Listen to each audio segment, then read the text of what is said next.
Johnny Nitro wears the Intercontinental Championship. Jesus, way to take a prestigious championship and make it look like your dick is hanging out. You had a swing like that? Whoa. I thought that Johnny Nitro's entrance was unusual. What, do you think Jeff Hardy's entrance is unusual? How is it unusual in any way? Jeff Hardy's entrance is awesome, Jerry. This crowd is live tonight. What's that supposed to mean? This crowd is live tonight? Of course we're live. This is on freaking pay-per-view.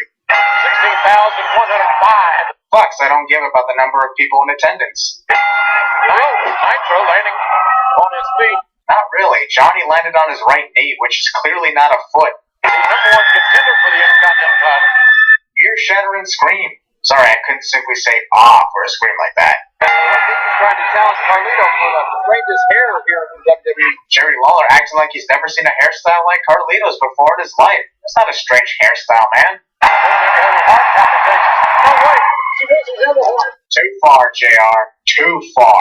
Oh, great spot. Jeff jumped a little too early for that unnecessary backflip, considering Johnny's kick missed him completely. Give up! I think Melina just said, give up, Hardy, or I shall taunt you again. What? For one thing, the words, or I shall taunt you again, were never brought up. And for the other, that was Johnny who told Jeff to give up, not Melina. Melina is rooting for Johnny to inflict more damage upon Jeff's leg. Up in Montreal tonight. That's the thing I heard he was in 10th. They're kind of close, aren't they?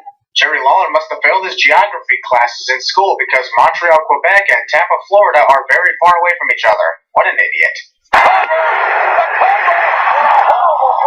Are you freaking kidding me right now? JR refers to a rope break as a horrible break?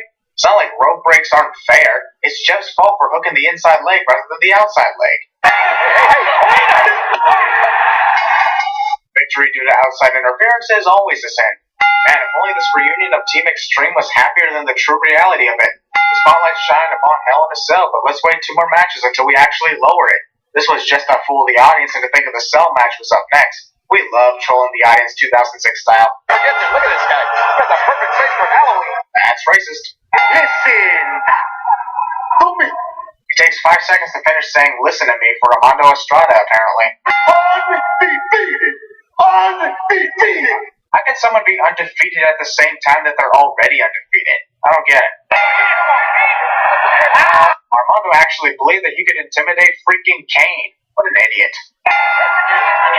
First, Armando believed he could intimidate Kane, and now he believes that he can stop the referee from doing the countouts. I honestly would love to see Armando managing someone today and believe he can stop the 10 chance. Seriously? Well, it's obvious by this replay that Umaga failed to hit Kane whatsoever with that ATM move. Seriously, that's simple even if I say it. On the outside. Did anyone else notice that the referee was counting out Kane and Umaga faster than he normally would? Was he seriously getting bored of this match and wanted to do anything to end it quickly?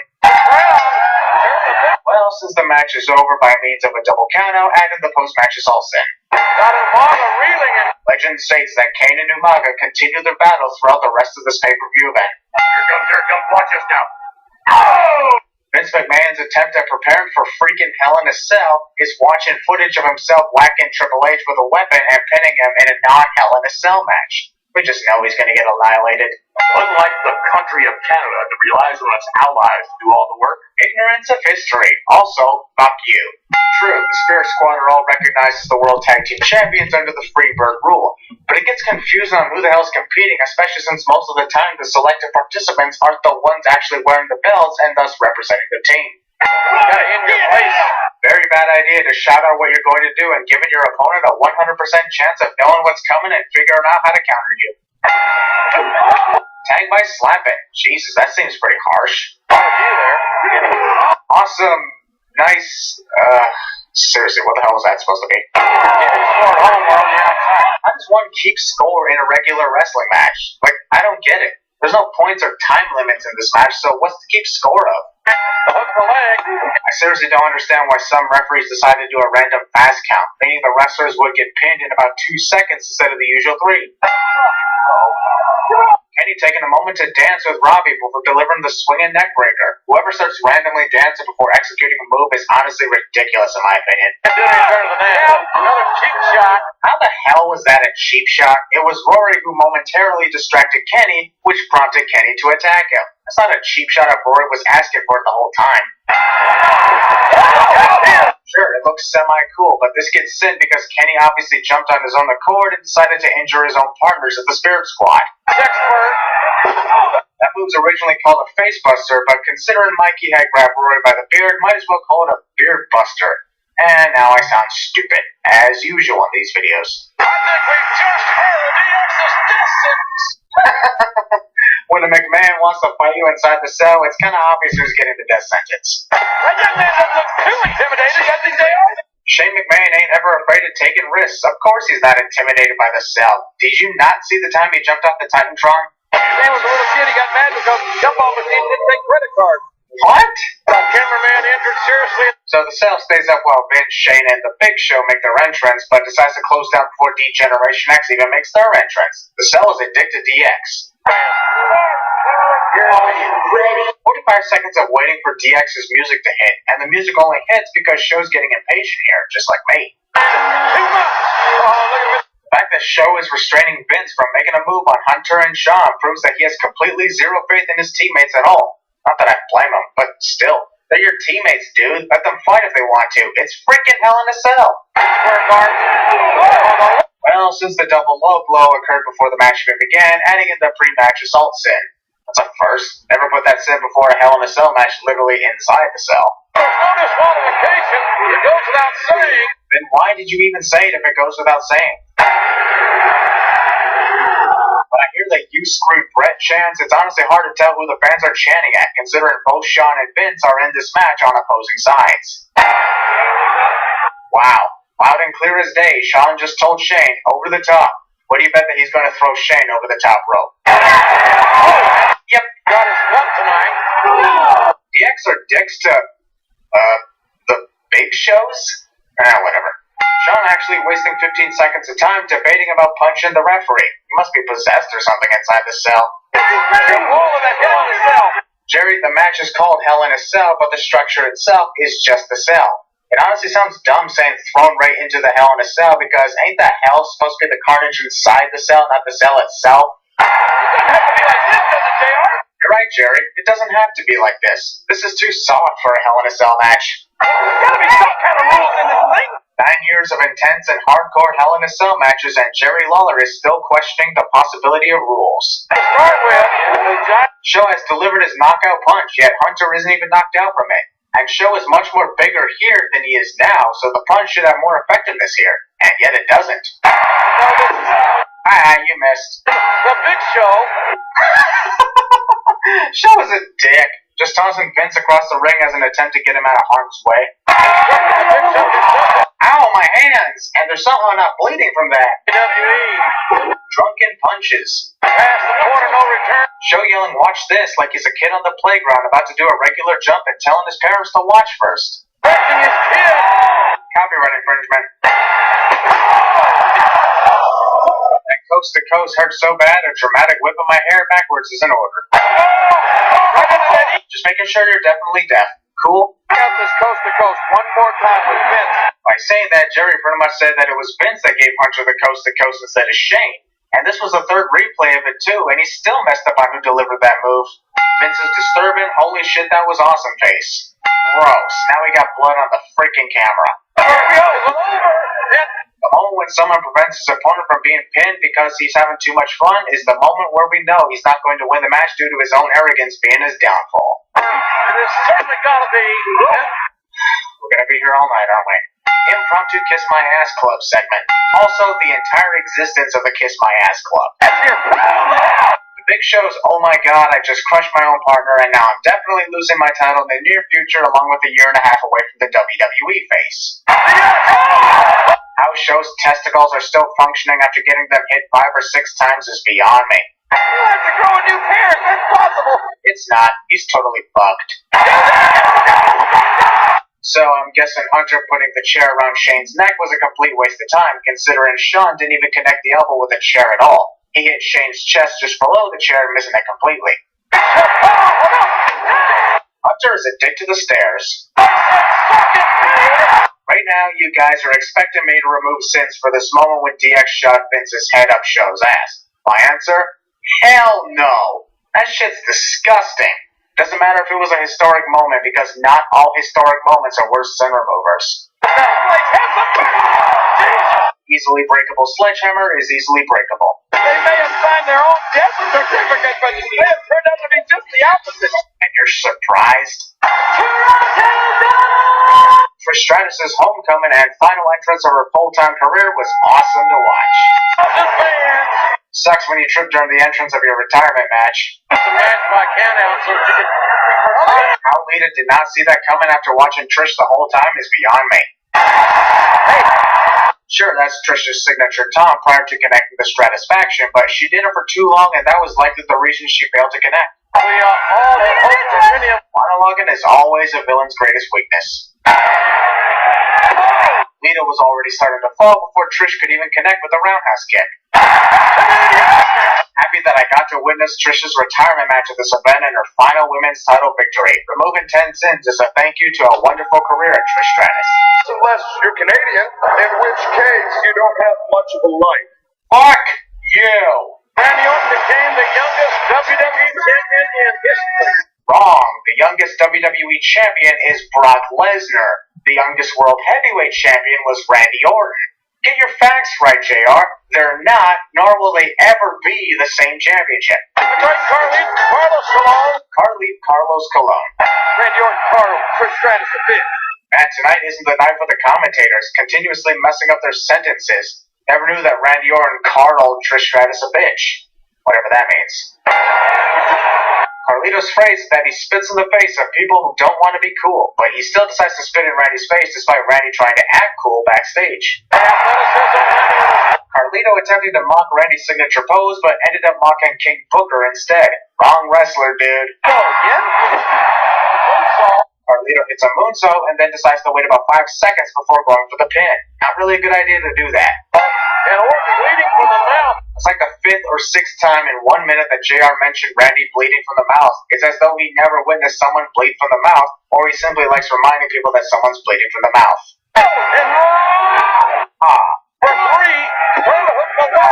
What do you mean Carlito was trying to hook the leg? Looked like he was doing just fine and hooked Randy's leg in that pinfall without any struggle.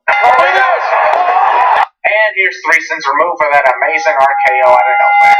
The graphics for the main event are incorrect considering Lita is no longer the women's champion. Also, considering Lita doesn't even accompany Edge to the ring tonight, what's the point of having her appear on the match graphics in the first place? Jerry is addicted to his papers. Well, we would listen to Edge's ovation from the crowd if the WWE producers in the back didn't fucking mute it, giving a double sin for muting a standing ovation. He's done everything he can to get the entire city behind him. The fact that Edge is from Toronto is good enough to get the crowd behind him. Whether heel or face, wrestlers are always cheered for by their hometown crowd. That's like wondering if Toronto would cheer for their own Maple Leafs if they did villainous tactics in their hockey games. John Cena. Instead of saluting the crowd, John Cena gives them the read between the lines treatment. Bet some of you guys never noticed that. Tables, ladders, and chair match. Tables, ladders, and chair match? So many tables and ladders are allowed in this match, but only 1 chair is allowed? That seems a little low. He is a former 2-time WWE champion.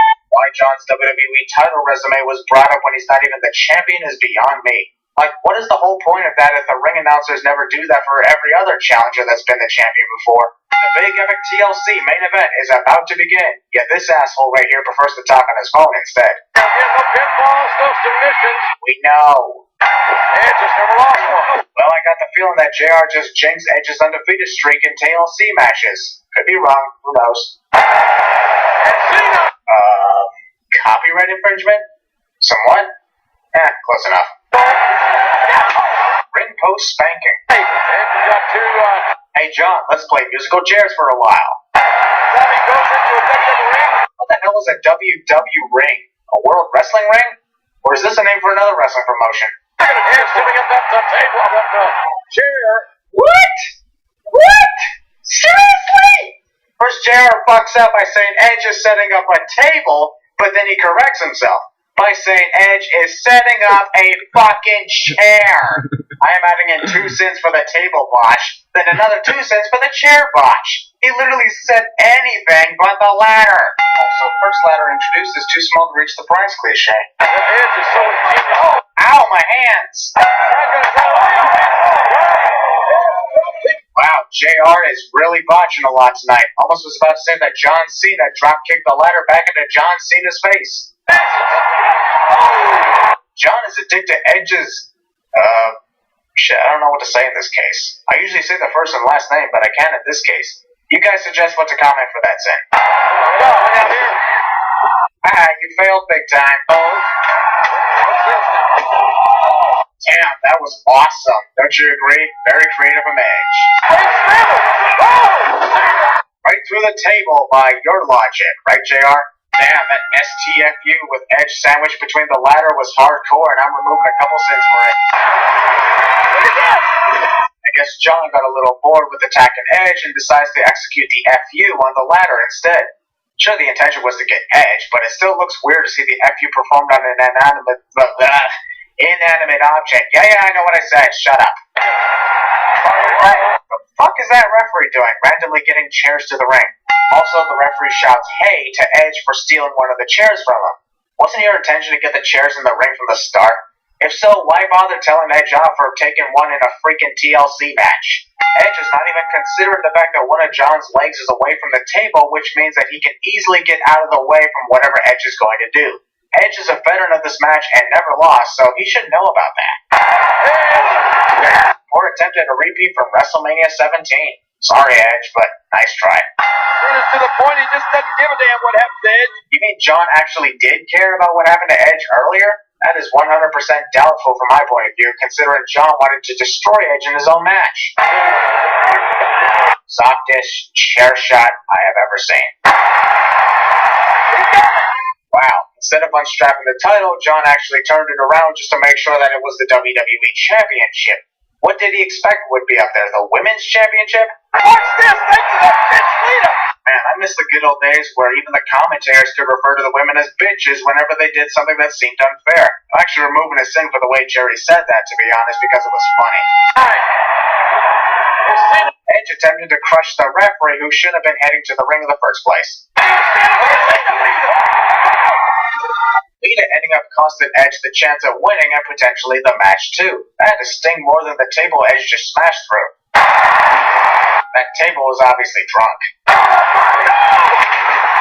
And now removing 10 cents for an epic way to end this awesome TLC match. These two did a hell of a job. Also, Edge just got the FU right through 2 chairs, right, JR? Still can't believe he botched left and right tonight. And now Teddy Long feels like he just wasted 3 hours of his time in that skybox.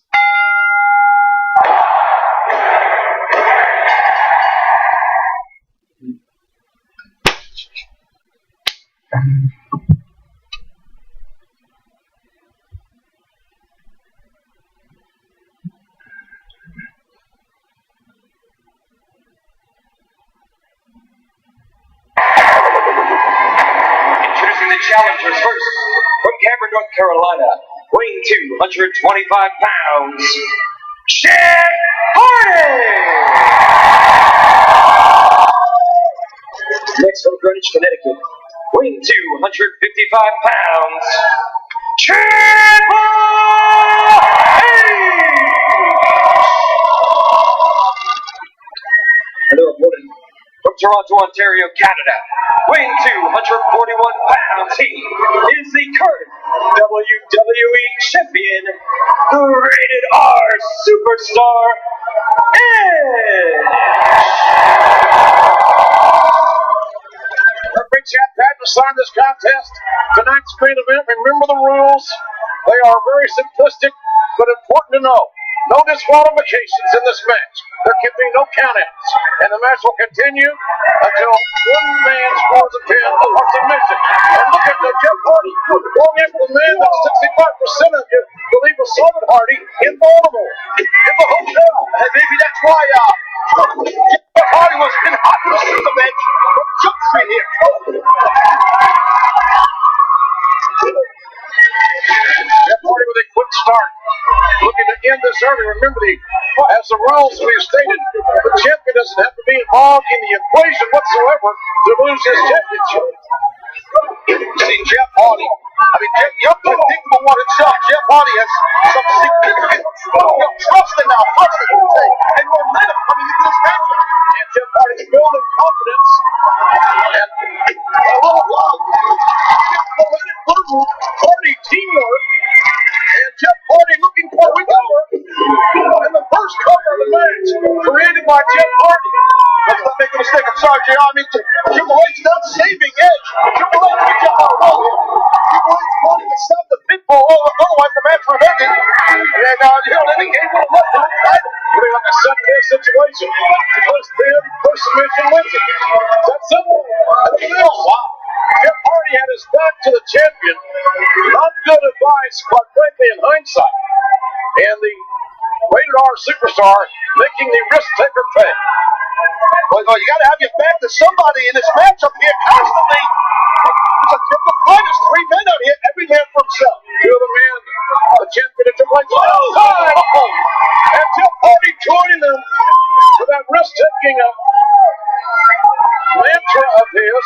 The game able to avoid Hardy's contact. Look at that reckless style of Jeff Hardy. It paid off there for sure. Again, no countouts. But slide knocking clotheslines are legal.